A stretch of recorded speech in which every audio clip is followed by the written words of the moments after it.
force. Oui, mais non, non. Nous ne sommes pas arabes, nous ne sommes pas musulmans, nous ne serons jamais ni arabes ni musulmans. En tout cas, à mon sens, à moi, c'est faux. Parce que notre combat, il ne s'inscrit pas comme ça. Notre combat, il s'inscrit, ça commence par la Kahina. Et la Oui. Kahina, on veut la faire passer pour juive maintenant. Hein? Ouais, Moi, ouais, j'ai étudié l'histoire. j'ai lu un livre justement à ce sujet, et ils l'ont fait passer comme Ouais, ouais, parce que ça. C'est Roger Igor. Ouais, bien sûr, mais la meilleure preuve de tout ça, il suffit de lire, parce que nous sommes paresseux, nous sommes, pas moi, hein, mais enfin, disons, nous sommes paresseux et malhonnêtes. Parce qu'en définitive, si on lisait Ibn Khaldoun, je l'ai lu moi, Ibn Khaldoun, pendant 6 mois. Pendant 6 mois, je n'ai fait que lire Ibn Khaldoun, l'histoire du Berbère. Ibn Khaldoun n'a jamais dit que la Kahina était juive, par exemple.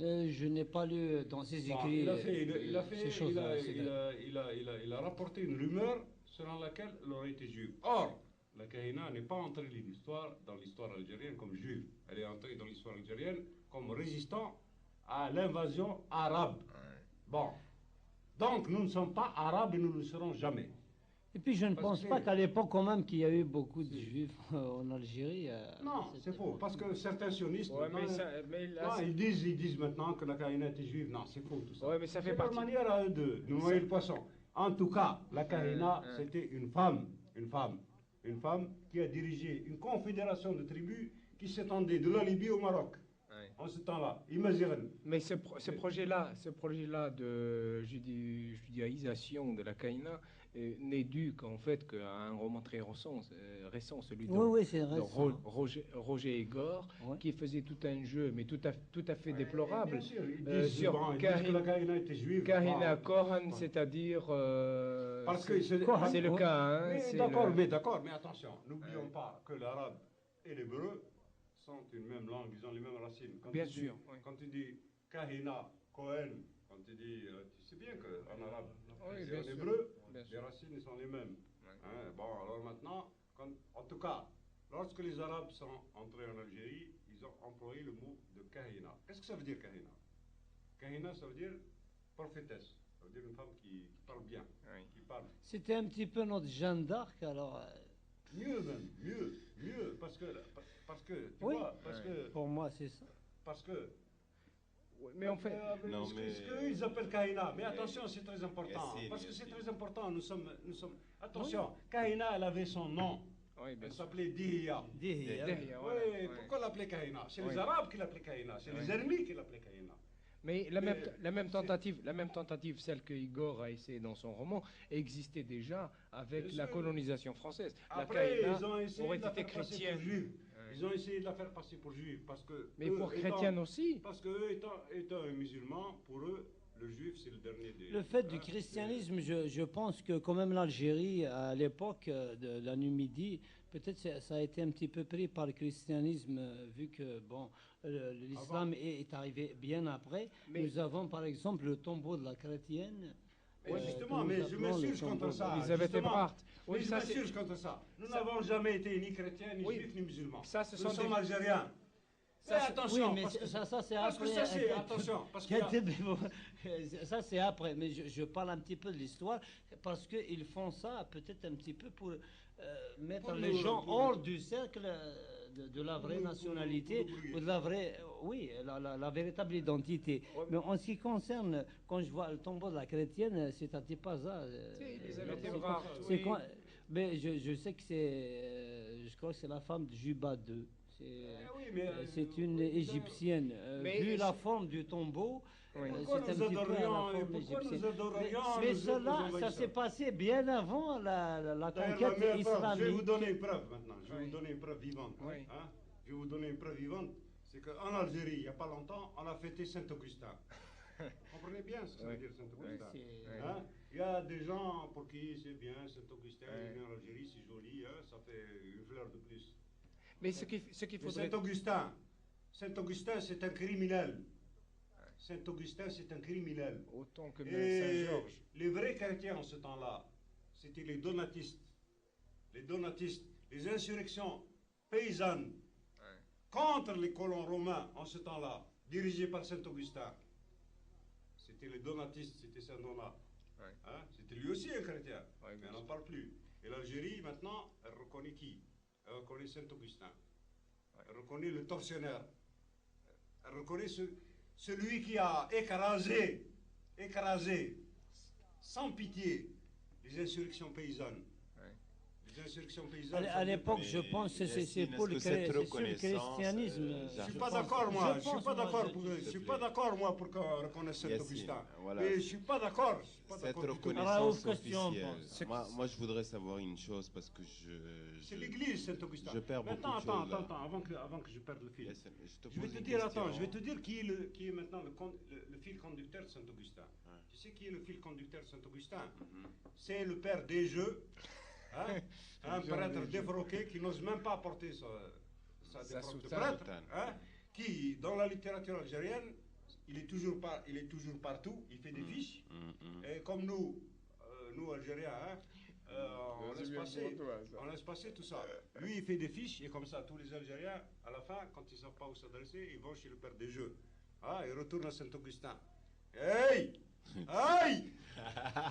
Non, mais Bon, pour la question, en venir à la Taïeb, Kaina, s'il te plaît. juste un point. Non, il y a un problème sérieux qui a été évoqué. Je peux pas le laisser passer comme ça. Vas-y.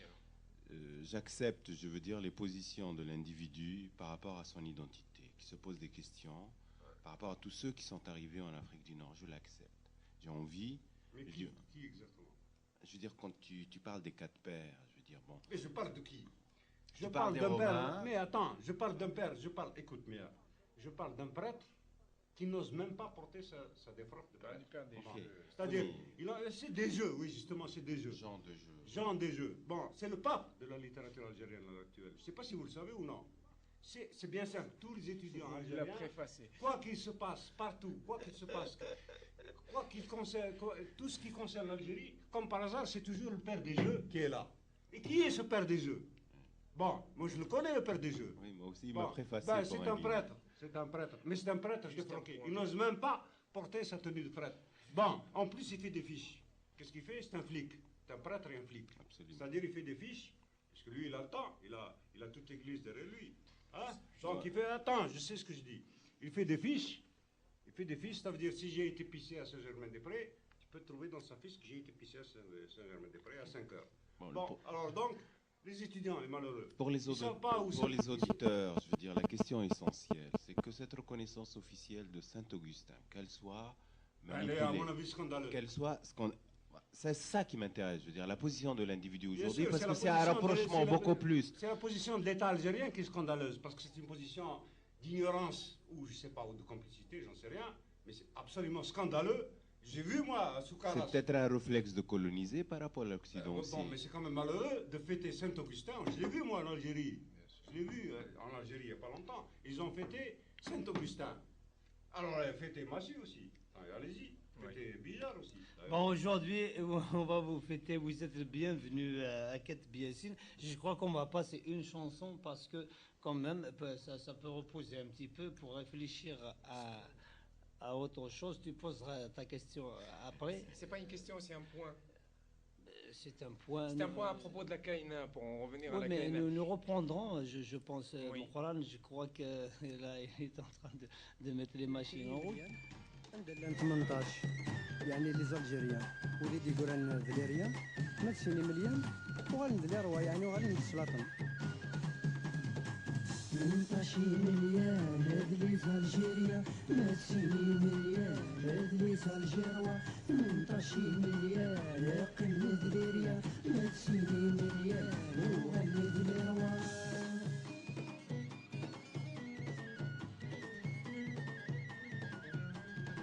ويسعاني الكارطة في نبني ويوي وشنوير والميكح مسقي وين هذا الجيروان خمسي ولي سدحونا يرزامي فغومي ويسعاني الكارطة في نبني ويوي وشنوير والميكح مسقي وين هذا الجيروان خمسي ولي سدحونا يرزميك في غرومي مادنكني نقر تحيا ديك ذوري رشدي فيني ويضر صلي فينا السماء ورديتني مادنكني نقر تحيا ديك ذوري رشدي فيني ويضر صلي فينا السماء ورديتني 18 مليان هذلي الجيريا نسيني مليان هذلي الجيروا 18 مليان قيم ذليريا نسيني مليان وغني ذليروا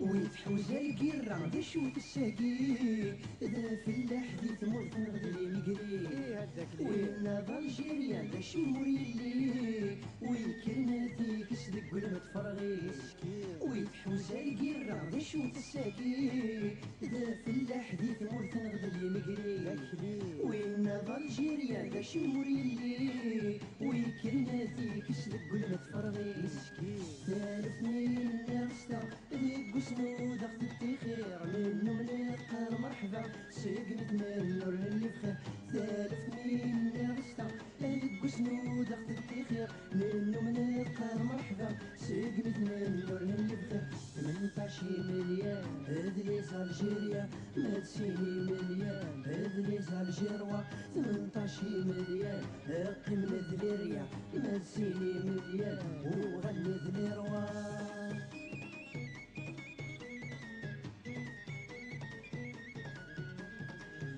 شحال ذا بورجوا مرتي تجي لاباس اسما كان تفرا كل شر الديلاس ذي المثالي لا نبض غير غورس وين يتشان اختار بوتكاس شحال ذا بورجوا مرتي تجي لاباس اسما كان تفرا كل شر الديلاس ذي المثالي لا نبض غير غورس وين يتشان اختار بوتكاس احلى ما نقدمي تكا زري عالي الفق نسلف سيد غيولي يربح يسعى سذكر ضايفنا العجب احلى ما نقدمي تكا زري عالي الفق نسلف سيد غيولي يربح يسعى سذكر ضايفنا العجب 18 مليان هذلي الجيريا ما تسيني مليان هذلي الجيروا 18 مليان قيم ذليريا ما تسيني مليان وغني ذليروا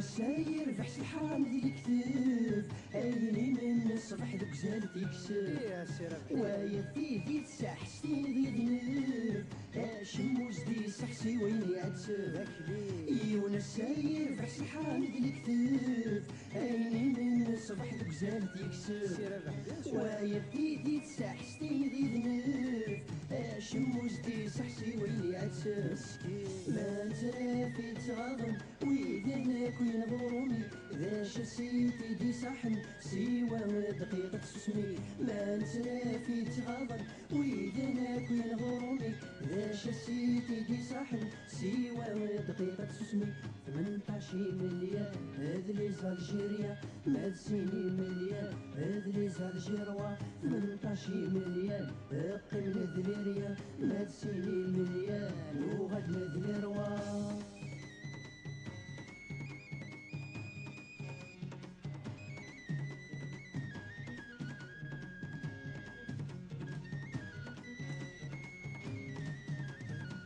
منطاشي مليان هذلي الجيريا ما تسيني مليان هذلي الجيروا 18 مليان قيم ذليريا ما تسيني مليان وغني ذليروا 18 مليان هذلي الجيريا ما تسيني مليان هذلي الجيروا 18 مليان قيم ذليريا ما تسيني مليان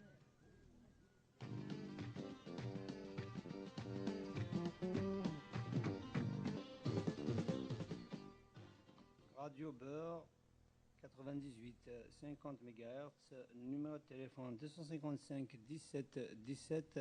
Vous êtes toujours en compagnie de Jafar Mokran et l'invité du jour Katb Yassine Raouf et ainsi Soudey et nous vous écoutons plus tard au téléphone parce que nous sommes en train de faire tout un débat sur la culture algérienne en général. Raouf, nous allons continuer après cette chanson. Tu as certainement des questions à poser à notre ami. Certainement, je crois que tu as prononcé le mot qu'il faut. C'est le problème de l'identité, de la culture de l'Afrique du Nord aujourd'hui et du rôle éventuel qu'elle peut jouer. Kateb Yassine a déjà essayé à sa manière de réfléchir, en tous les cas, l'identité telle qu'il la voit. Il a désigné 4 pères possibles et il s'est tu le 5e père.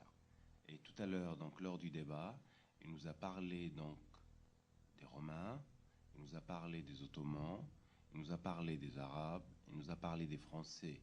Et donc il a nommé les 4 pères qu'il a déjà nommés et il a prononcé, je veux dire, au niveau de son intervention, le mot Imaziran.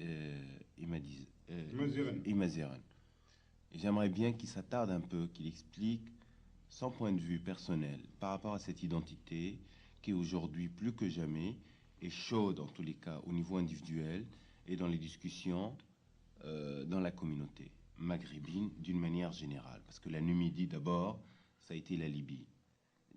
Et j'aimerais bien que Kateb Yassine parle de ce 5e branche de la Nejma, donc de l'étoile à 5 branches, et qui essaie de prendre son temps et de nous dire exactement ce vecteur. Je peux vous dire comment ça s'est passé. Kateb Yassine, dites-nous. Voilà. Mais tout, bon, alors. Moi, je suis Chaoui, c'est-à-dire la région Cédrata, c'est-à-dire dans l'Est algérien. Bon, chez nous, on connaissait mal les Kabyles. Pour nous, les Kabyles, c'était les commerçants, ou bien quelques agriculteurs privilégiés. Donc les gens ne les aimaient pas. Et il y avait, je me rappelle très bien, il y avait des termes péjoratifs. On disait « Al-Qbaïl, tous, il-Gemla, Ged-el-Fellous ». Tu vois ce que ça veut dire? Ça veut dire qu'il y avait un rejet. Et pourtant, nous sommes des Chaouis. Nous sommes, c'est pareil. Mais on était dans un état d'incompréhension fondamentale. D'anesthésie. Oui, on ne comprenait pas. Et jusqu'à maintenant, on ne comprend pas. Maintenant, je vais vous expliquer comment j'ai commencé à comprendre. Ma mère, je me rappelle, quand on est arrivé en petite Kabylie, c'est-à-dire du côté de Bouga, du côté de Sétif, il y avait une petite fille, parce qu'il n'y avait pas de fontaine à la maison, il y avait une petite fille qui nous a porté de l'eau. Bon, elle vient et elle parle en tamazirt. Elle dit à ma mère, Akdawi Raman Smadan. Quelque chose comme ça. Ouais. Bon, ma mère, quand mon père rentre, elle dit à mon père, tu vois, tu nous as emmenés en exil. Cette petite fille-là, elle m'a dit, je vais t'apporter de l'eau fade. Parce que Smad, en berbère, en tamazirt, ça veut dire frais. En arabe, ça veut dire fade. Tu vois, ma mère, elle avait compris. La petite fille qui voulait lui apporter de l'eau fraîche, elle a compris qu'elle voulait lui apporter de l'eau fade, c'est-à-dire de la mauvaise eau. Tu vois, comment le malentendu, comment ça se passe quand on ne comprend pas une langue. Tu vois, pourtant nous sommes des Chaouis, c'est pareil. Oui, mais nous avons été arabisés, parce que l'Est algérien a été arabisé, bien sûr, puisque les Arabes sont arrivés par la Tripolitaine, par la Tunisie, et donc ils ont envahi l'Est algérien, ils nous ont arabisés. Donc nous, à ce moment-là, les mots berbères, on ne les comprenait plus, et puis on les comprenait mal. Bon, ça fait rien ça, parce que au bout d'un certain temps, mon père, c'était un Algérien, évidemment, il était l'avocat des pauvres. Il était avocat, apparemment. Mais mon père, c'était un homme très généreux, terriblement généreux. Et il a appris très vite ce qui nous manquait, la langue. Il a appris très vite. Donc chez nous, à partir d'un moment donné, au bout de 2 ou 3 ans, on a compris que c'est ça notre peuple. Notre peuple avec sa générosité. Je me rappelle, chez nous, à un moment donné, dans la cour, quand les paysans de la petite Kabylie, ils arrivaient avec leur panier de raisins et les guêpes qui les entouraient, un excès de générosité. Tu vois, c'est-à-dire c'est des gens qui te gagnent par la générosité. Tu comprends?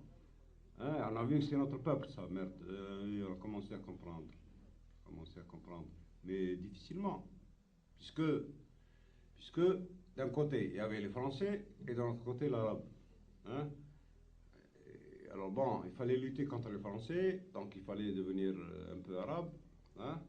Et puis après, on s'aperçoit que l'arabe, c'est encore pire. Parce que c'est pas un ennemi auquel on peut s'attaquer directement, c'est un ennemi qui s'infiltre sournoisement par la langue et la religion. Tu vois? Alors là, moi, j'ai compris ça. À partir du moment où j'ai compris ça, j'ai vraiment... Tout s'est éclairé pour moi. Tout s'est éclairé pour moi. Donc, par conséquent, à l'heure actuelle, j'estime que la lutte que nous menons, la lutte pour l'indépendance, n'est pas terminée. Nous en avons fini avec l'Algérie française, il faut en finir avec l'Algérie arabo-musulmane. Il n'y a pas d'Algérie ni française ni arabo-musulmane, il y a une Algérie, tout court. Hein? De Gaulle, lui, il a trouvé Algérie algérienne, à la fin des fins. Mais l'Algérie tout court, qu'est-ce que c'est? Voilà la question. Avec sa propre identité, moi je... L'Algérie tout court, c'est bien simple. Avant, moi je ne savais pas, moi au début, hein, je ne savais pas qu'il y avait des régions où on ne parlait pas du tout l'arabe. Une fois, je me rappelle très bien, j'étais dans une bagnole, on s'est trompé de chemin, on a voulu demander le chemin à un bonhomme qui était devant nous, hein, et j'ai vu qu'il parlait tamazight. Uniquement tamazight. Il parlait ni français ni arabe. Là, je me suis senti honteux. Parce que vraiment, je voyais que le type, il voulait me dire la vérité, il voulait me dire où se trouve le chemin. Tu vois, mais il me le disait dans la langue tamazight. Hein? Et moi, je ne le comprenais pas. Alors là, je me suis senti vraiment con. Je me suis dit, merde, dans mon pays, un Algérien qui me parle, je ne le comprends pas. Tu vois ce que ça veut dire? Hein? C'est là que ça a commencé à travailler.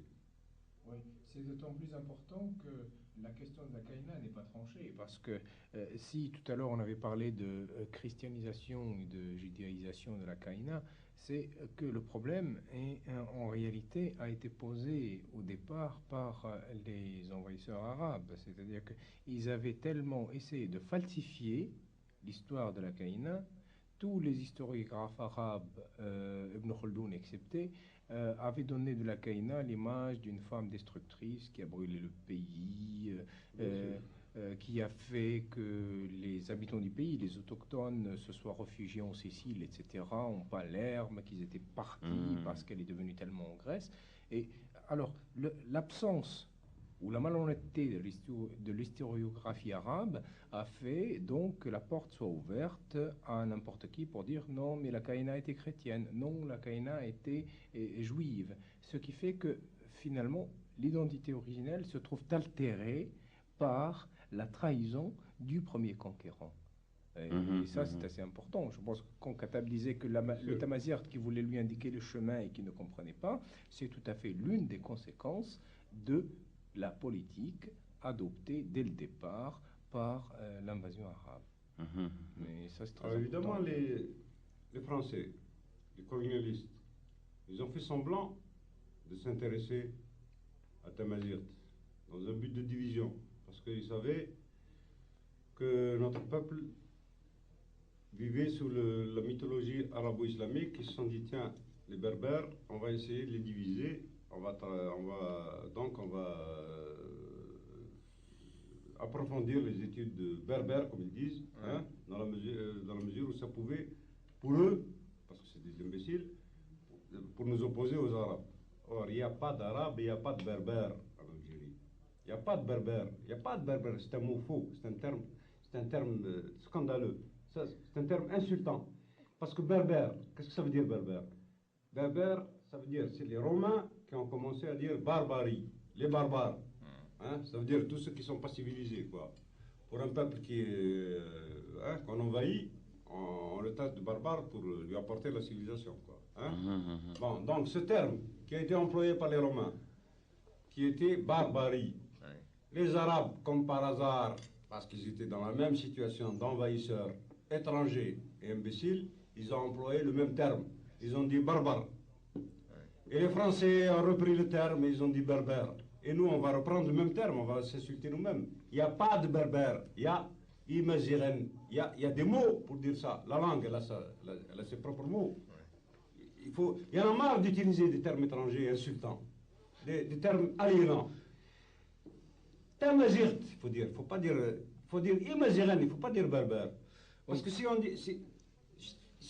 on continue comme ça, on s'insulte soi-même et on tourne en rond. Bien sûr. Bon, alors, par conséquent, quand ils disent kahina, ils reprennent un terme juif alors que eux, c'est des Arabes. Hein? D'ailleurs, les Arabes et les Juifs, c'est pareil, c'est des Sémites. Bon, c'est la même racine.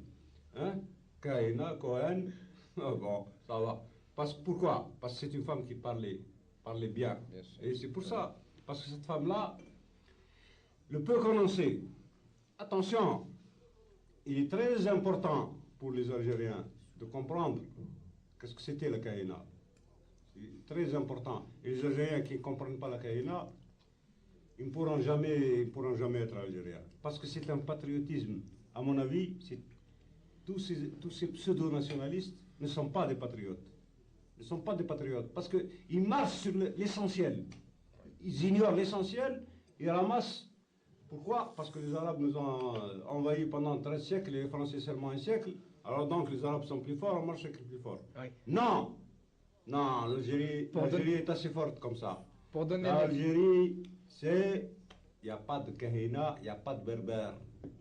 Dihia, elle s'appelle. Elle s'appelle Dihia. Elle a un nom. Quant à la langue, elle s'appelle Tamazirt.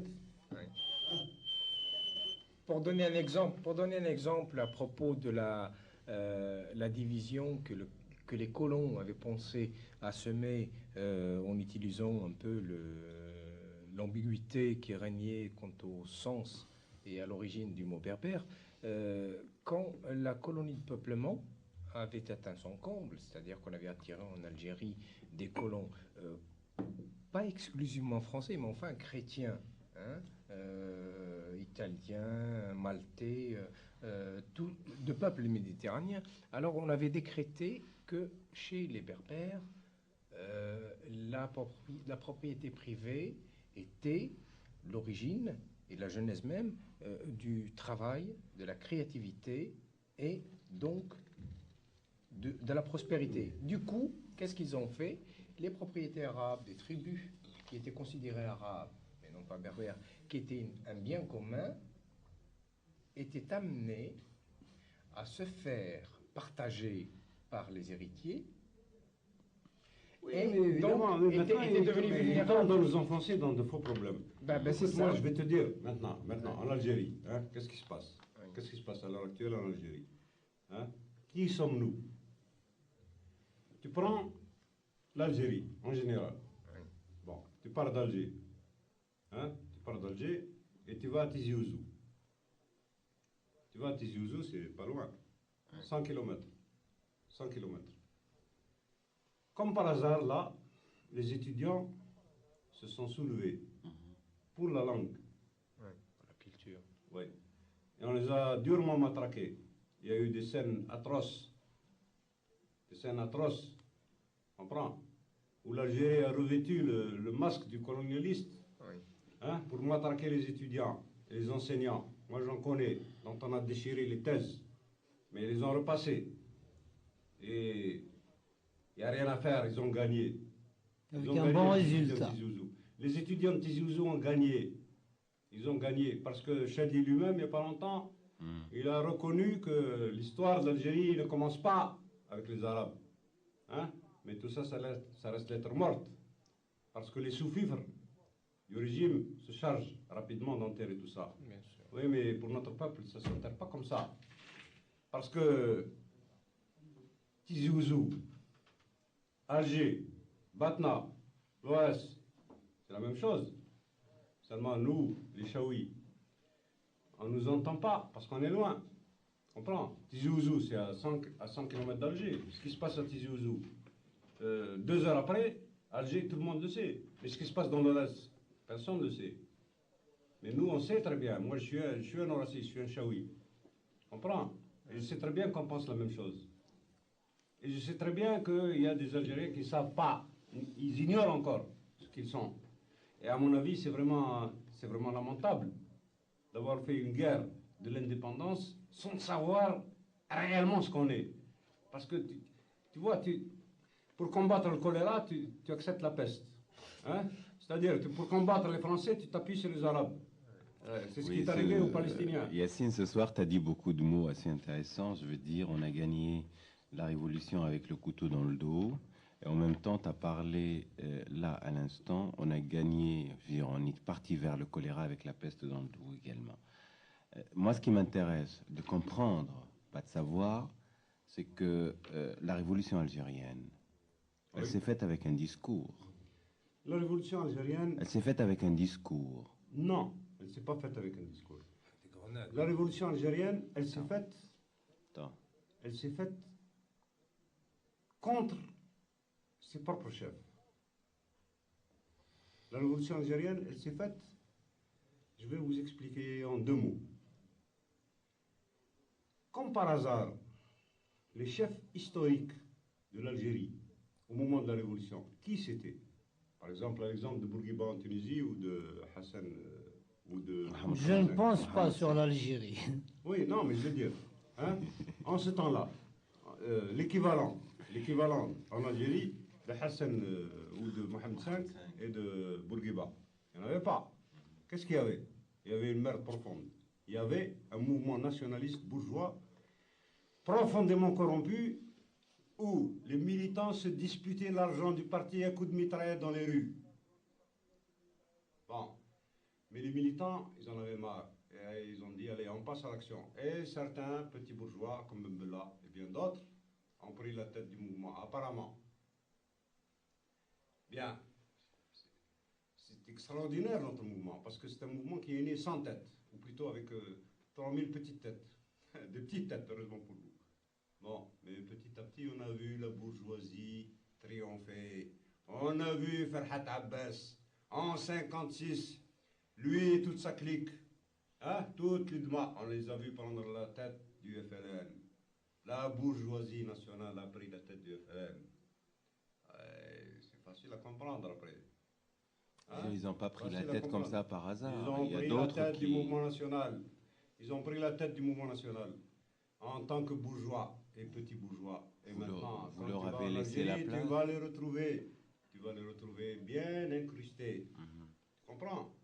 Par conséquent, c'est la bourgeoisie qui a pris la tête. Tu as pris un raccourci quand même. Je veux dire, ils ont pris la tête, mais... Comme ça. Ils ont pris la tête du mouvement national. Vous les avez laissés prendre la tête Non, aussi. ils l'ont prise parce que le peuple algérien, au moment où il s'est soulevé, il ne savait pas si... Tu comprends, quand tu marches avec quelqu'un, tu ne peux pas savoir s'il est bourgeois, tu ne peux pas savoir s'il est sincère ou pas, tu ne peux pas savoir s'il a des... Hein? Mais eux, ils savaient très bien. Disons, on était prêt à un moment par un système de tahia, on était contents. Oui, mais eux, ils savaient très bien, je les ai vus, moi, je les ai vus, moi, je sais pas, moi, à Tunis, je les ai vus, moi, en 57. En 57, j'ai essayé d'aller les voir, parce que moi, je passe pour rouge, hein. Bon, je suis un communiste, bon, mais inorganisé. Bon, peut-être plus dangereux comme ça, j'en sais rien, dangereux pour moi-même, peut-être. Mais enfin, bon, mais... Bon, j'ai été les voir, les frères, à Tunis.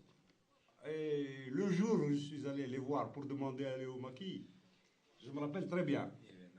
C'était rue de Corse, à Tunis. C'était rue de Corse, à Tunis, en 57.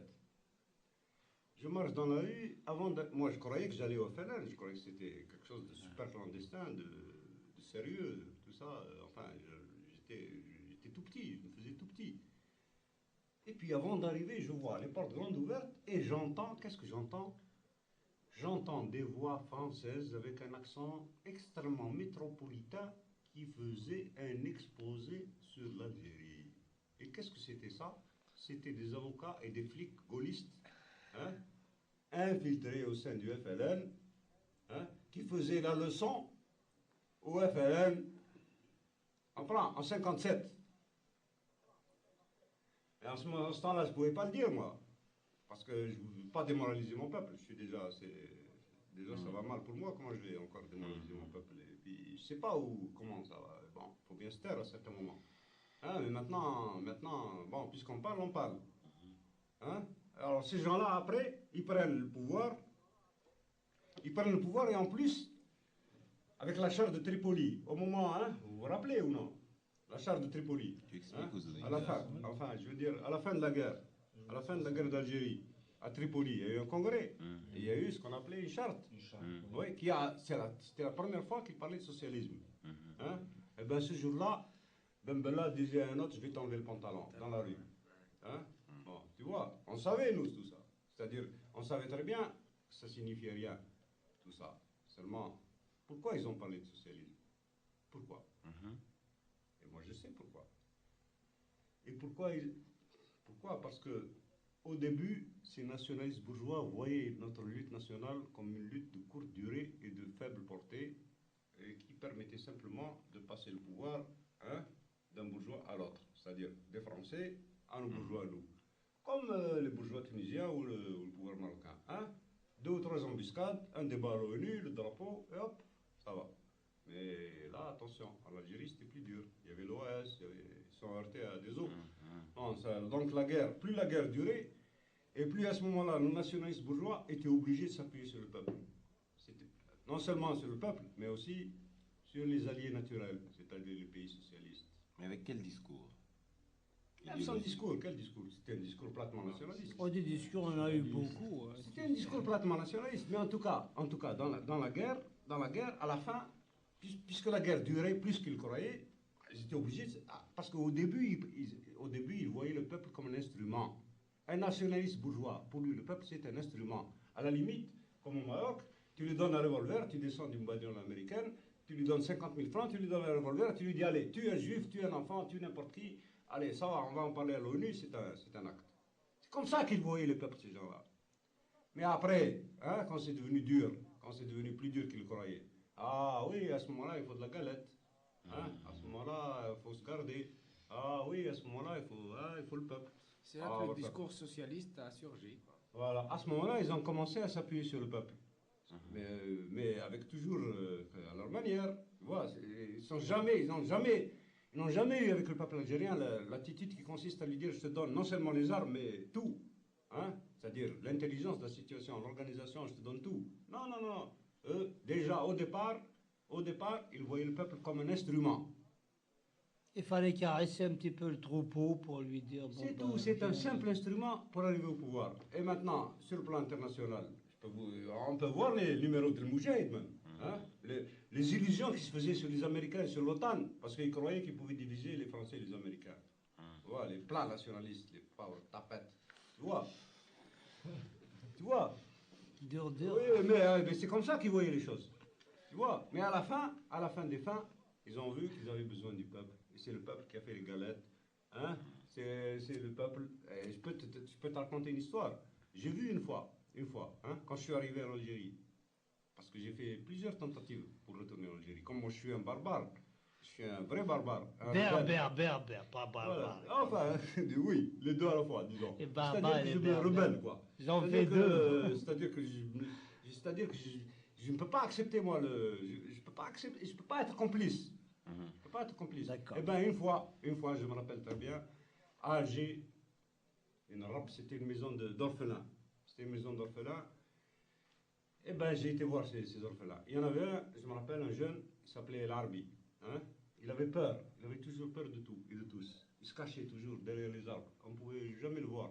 Tu vois? Il avait toujours peur d'un mot, c'était gendarmerie. Gendarme.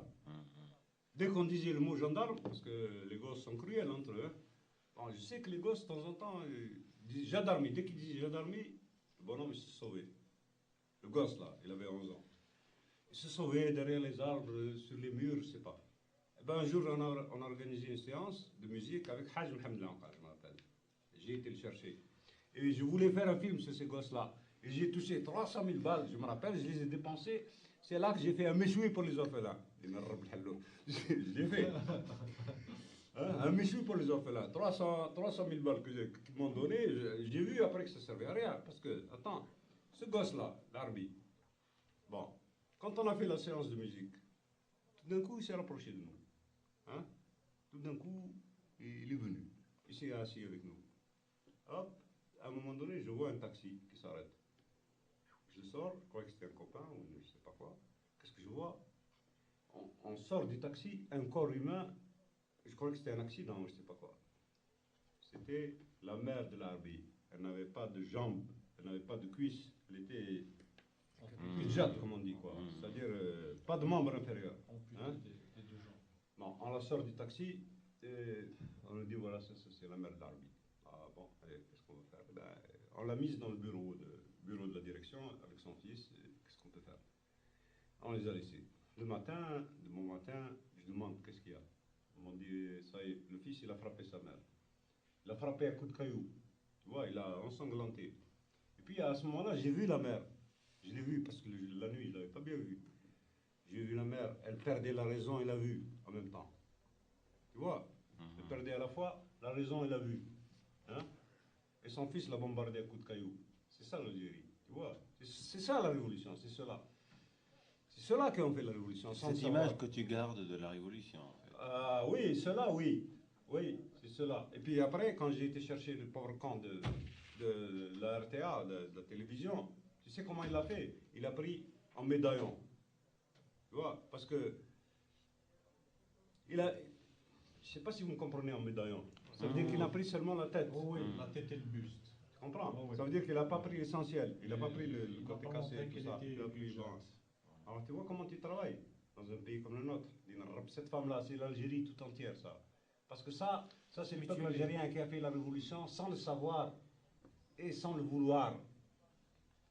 Ah, les innocents. Comprends? C'est ça. Kater, moi je voudrais bien te poser une petite question. Parce que là, j'ai sous les yeux quelque chose, un petit texte, ça me tombe là sous les yeux. Moi, je suis resté perplexe. Alors là, je lis qu'il y a une ligue des droits de l'homme qui vient de se créer en Algérie. Oui, tu le sais. Ben, peut-être que les auditeurs ne le savent pas, donc il est nécessaire de le leur dire. Alors donc il y a un comité directeur de la Ligue algérienne pour la défense des droits de l'homme qui est né. Le président c'est Ali Yahya Abdenour. Le vice-président c'est Itla Arabi Moukran, et il est avocat. Le secrétaire général c'est Ouzgan Malika, il est sociologue. Le secrétaire général adjoint c'est Naïd Joudi Hashmi.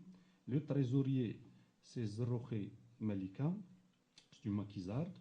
Les membres, alors il y a Abou Tarzqi qui est syndicaliste, il y a Amr Sultan chirurgien, il y a Baraka Rabah qui est avocat, il y a Belli Rachid qui est sociologue, il y a Ben Miloud Khalid qui est psychiatre, il y a Douman Saad qui est économiste, il y a Lounaoussi Hamid qui est ingénieur, il y a Mhenni Farhat Maziani Moula, c'est un chanteur, il y a Tarakli Mimi, c'est une femme, elle est sociologue, il y a Zahwan Houssine qui est avocat. Donc là, c'est le comité de la Ligue des droits de l'homme qui sont prêts à défendre toutes les violations en Algérie, etc. Qu'est-ce que tu en penses de tout ça? Moi, je suis prêt sur le plan de la base, je suis prêt à être un militant de base avec eux. C'est-à-dire pour lutter pour les droits de l'homme, je suis d'accord. Mais ceci dit, je ne fais pas d'illusion. Parce que je sais, rien qu'à entendre les noms de ce comité-là, je sais qu'il y a le défaut fondamental, c'est ou le pouvoir ou les organisations d'opposition qui veulent manipuler des choses qui leur échappent. D'ailleurs, ça s'est passé il n'y a pas loin, à Tizi Ouzou même. À Tizi Ouzou même, il n'y a pas longtemps. Hein? Je préfère ne pas dire, je préfère pas trop mettre les pieds dans le plat. Parce que, si vous voulez, je peux les mettre, les pieds dans le plat. Hein? Mais je sais qu'il y a des mouvements d'opposition qui voudraient manipuler, bien sûr, qui voudraient manipuler des choses vraies. Moi, j'estime que ces gens-là sont imbéciles et criminels même. Oui. Tu vois, parce qu'on ne manipule pas les gens comme ça. On prend. Par exemple, les étudiants de Tizi Ouzou. Les étudiants de Tizi Ouzou. Ils sont forts. Pourquoi? Parce que justement, ils ne se laissent pas manipuler. Ils ont toujours refusé justement qu'on les manipule effectivement. Ni le pouvoir ni l'opposition. Ils sont indépendants. Exactement. Or, ce que je crains dans ce mouvement des droits de l'homme, d'après les noms, parce que certains me sont éminemment suspects, et même il y a certains d'entre eux que je méprise profondément, que j'aime pas du tout, avec lesquels je ne voudrais jamais me voir face à face. Mais ceci dit, bon, ça va, bon, d'accord, bon, allez-y, messieurs. Et il restera toujours quelque chose de vrai là-dedans. Hein? Il restera quoi? Les droits de l'homme. C'est pas chez les Français qu'il faut copier ça. C'est pas comme ça, les droits de l'homme. C'est chez nous qu'il faut les gagner. C'est d'une manière originale. Hein? Et les droits de l'homme. C'est pas parce que Chadli veut faire une ouverture, hein? C'est pas parce qu'on veut se libéraliser que tout d'un coup, hein, on ouvre des fenêtres qui sont de fausses fenêtres. C'est pas comme ça. Pas comme ça. Je ne me fais pas d'illusions là-dessus. Parce que les droits de l'homme, d'abord, quels hommes? Hein? Quels hommes? Quels hommes? Est-ce qu'il y a des hommes? Il n'y en a pas. Il n'y en a plus. Il n'y en a plus. Il y en a quand même, puisqu'à Tizi Ouzou, ça s'est passé. Oui, mais pour eux, en ce qui concerne. Dans leur perspective bourgeoise, quand enfin ils condescendent, hein, à reconnaître les droits de l'homme. Oui. Au même moment où ils matraquent, au même moment où à la Casbah, à Alger, parce qu'il y en a marre des mots. J'ai entendu parler qu'à Alger, justement, ça a été dans les journaux, qu'à la Casbah, il s'est passé quelque chose Bien de sûr. très grave. Mais je sais très bien ce qui s'est passé à la Casbah. C'est dans les journaux, effectivement. Ah oui. En ce qui concerne Tizi Ouzou, je crois que c'était la première manifestation.